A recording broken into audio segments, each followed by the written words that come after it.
I've been more than fair. I idealize them. Every woman I meet, I put up there. Because the longer I know her, the better I know her. Mm-hmm. Yes, it's hard to keep them up there, isn't it? Yes, isn't it? There is a quiet moment that comes to every life, when the spotlight fades, the applause softens, and what remains is not the legend, but the truth behind it. For Cary Grant, that truth was never measured in fame. It was shaped by the actresses who left something behind, something unseen but lasting. Not romance, not scandal, but recognition. Yet, even in his restraint, there was one detail he never fully explained. One admiration that came closer than the rest, closer than he was ever comfortable admitting. The women you are about to see were not just admired. One of them almost changed his life. And perhaps that is why, in the end, their presence stayed with him longer than anything else. Number 1. Ingrid Bergman. There are some actors you work with, and then there are those who understand you without explanation. For Cary Grant, Ingrid Bergman belonged to the second kind. When they came together in Notorious, the story demanded tension, restraint, and emotional control. It wasn't a film built on dramatic outbursts. It relied on what remained unsaid. And that was exactly where both actors were at their strongest. But there was one moment that defined everything for Grant.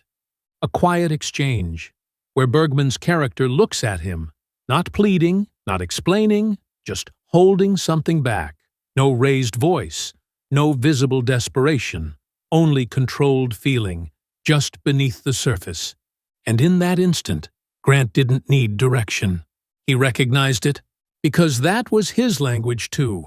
For years, Grant had built his entire screen identity on precision, on knowing exactly how much emotion to reveal, and more importantly, how much to withhold.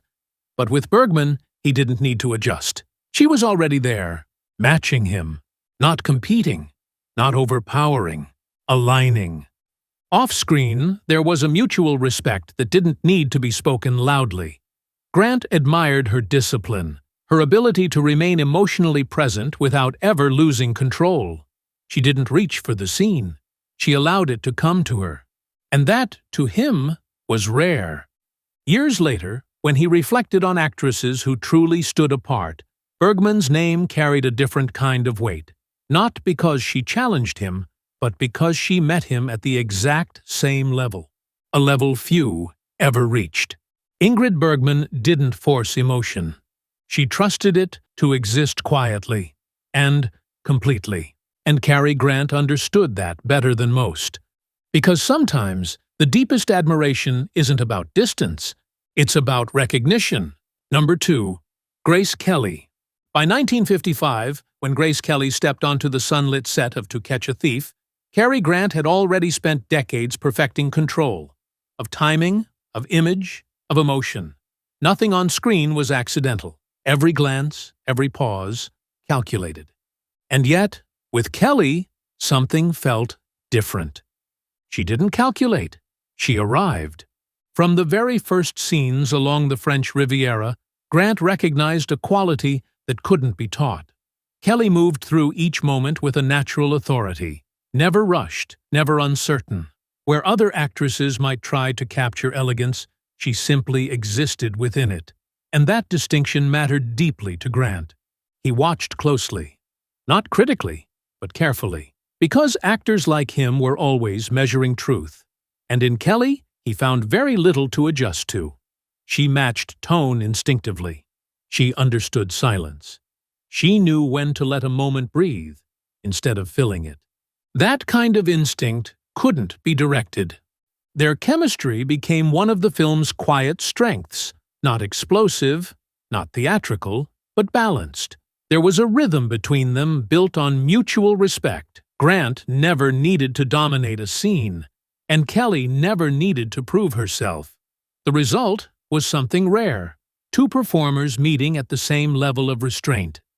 Years later, when Kelly left Hollywood to become Princess of Monaco, many saw it as a sudden transformation, a departure from cinema into something entirely different. But Grant didn't see it that way.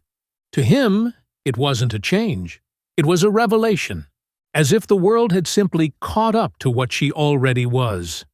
In his reflections, he rarely spoke about her in terms of specific performances. Instead, he spoke about presence, something that can't be written into a script or captured in rehearsal. Because Grace Kelly didn't evolve into elegance, she carried it long before anyone thought to notice. And perhaps that's why Cary Grant admired her so deeply. Because in a world where everything was carefully constructed, she was one of the few things that never needed to be. Number 3. Audrey Hepburn. By the time Audrey Hepburn entered Cary Grant's world through Charade, he had already become a master of control. He understood how to lead a scene, how to hold attention, how to remain just slightly out of reach. That distance was part of his power. But with Hepburn, something quietly shifted. It wasn't announced, it wasn't dramatic, but it was deliberate. Grant changed the dynamic. The original structure of Charade followed a familiar rhythm. The man pursued, the woman reacting. But Grant resisted that instinct. He insisted that his character should be the one chasing her, not because it was safer, but because it was honest. Because Hepburn wasn't someone you simply played opposite. She changed the balance. There was a lightness in her presence, but beneath it, precision. Her timing was exact. Her emotional shifts were subtle, but unmistakable. She didn't push scenes forward, she allowed them to unfold. And that required something from Grant that few actresses ever demanded from him. Restraint within restraint. He had to listen more, react more carefully, allow space instead of filling it. And in doing so, something unexpected happened. He became more human on screen, less controlled, slightly more vulnerable. That vulnerability wasn't weakness. It was trust. Their chemistry carried a different energy than his earlier films. It wasn't built on dominance or charm alone. It was built on balance, two performers adjusting to each other in real time, without ego. Hepburn didn't compete for attention. She redirected it. And Grant, for perhaps the first time, willingly followed.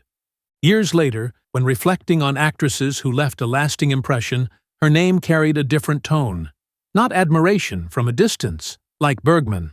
Not quiet recognition, like Kelly.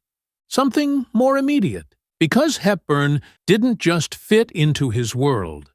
She reshaped it.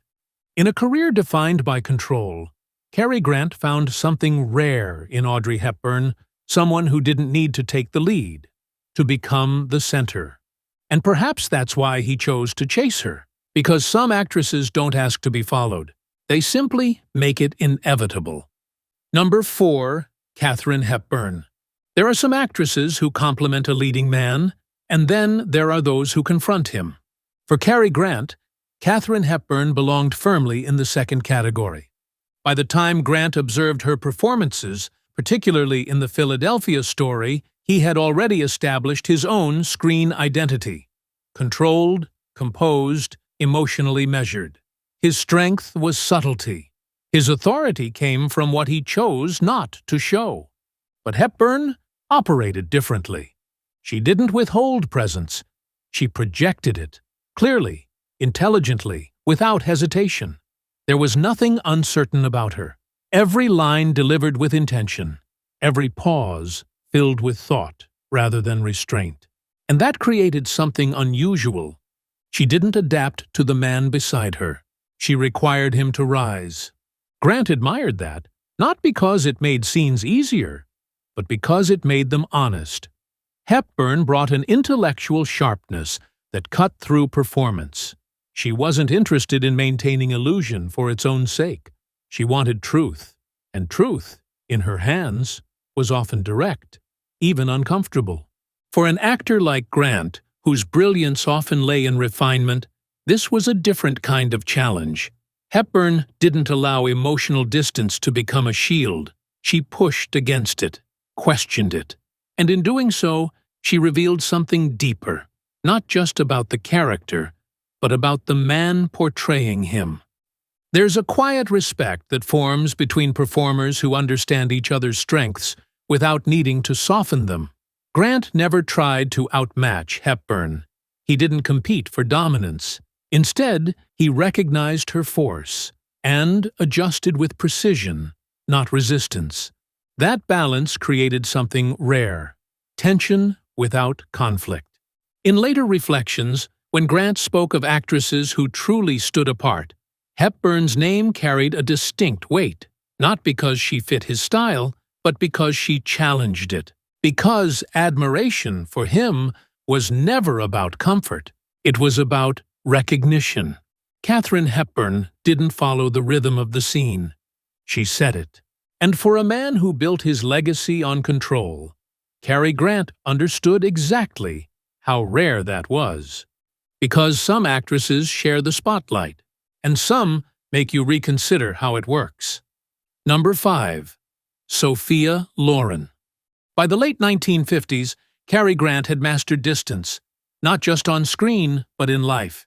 He knew how to remain composed, how to protect himself behind charm and precision.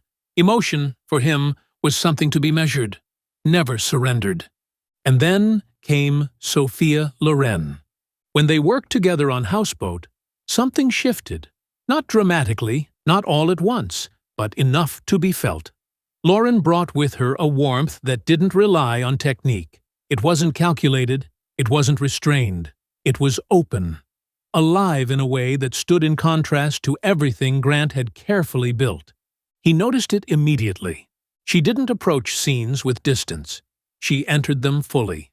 Her laughter, her reactions, even her silences, they carried emotion without hesitation. And for Grant, that kind of openness wasn't just different, it was disarming. Their chemistry quickly moved beyond performance. Off camera, there was a connection. Something real, something unguarded. Grant, who had spent years maintaining control, found himself in unfamiliar territory. He wasn't leading the rhythm anymore, he was responding to it.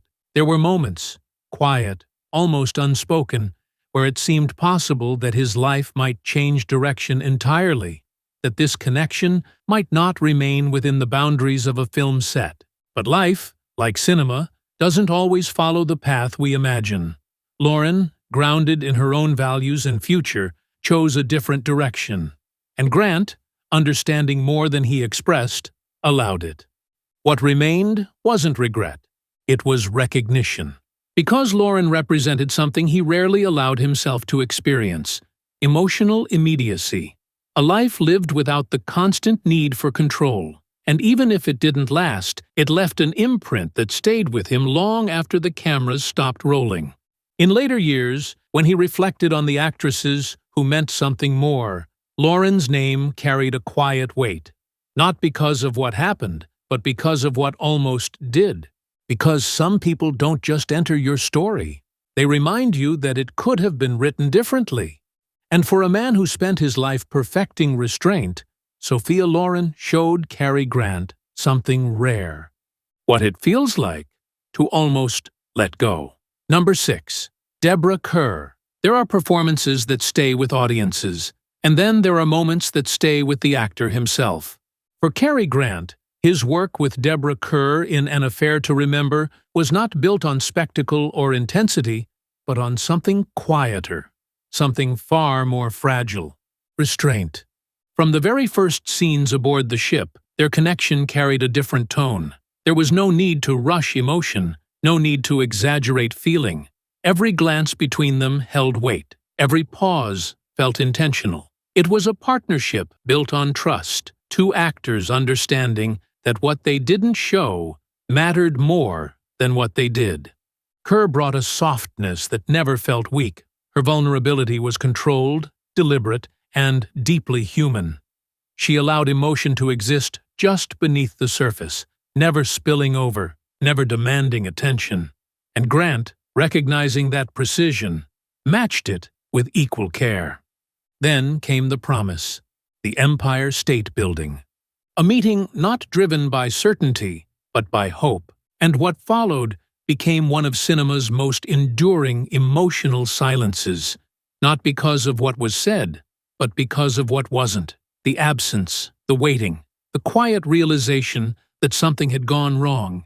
It was all carried without excess, without explanation. For Grant, this wasn't just acting, it was understanding, because that kind of moment, where everything depends on timing, on fate, on something just slightly out of reach, mirrored something deeper about life itself, about the connections we almost complete, but don't. In later reflections, Kerr's name held a unique place, not tied to off-screen stories, not defined by personal history, but by something purely cinematic, yet deeply real. A shared ability to hold emotion without breaking it. Deborah Kerr didn't overwhelm a scene. She allowed it to unfold, and trusted the audience to feel what remained unspoken. And Cary Grant admired that more than most, because in a career built on control, he understood the rarest skill of all, knowing when to let a moment remain unfinished. Some performances end when the film does, but some stay with you long after the story fades. In the end, when the lights dimmed and the roles were left behind, Cary Grant did not measure his life by awards or applause, but by recognition. In Ingrid Bergman, he saw truth from a distance. In Grace Kelly, effortless elegance. In Audrey Hepburn, a shift in balance. In Katharine Hepburn, a challenge to his control. In Sophia Loren, a glimpse of something unguarded. And in Deborah Kerr, a moment that never fully ended. Perhaps that is what admiration truly is.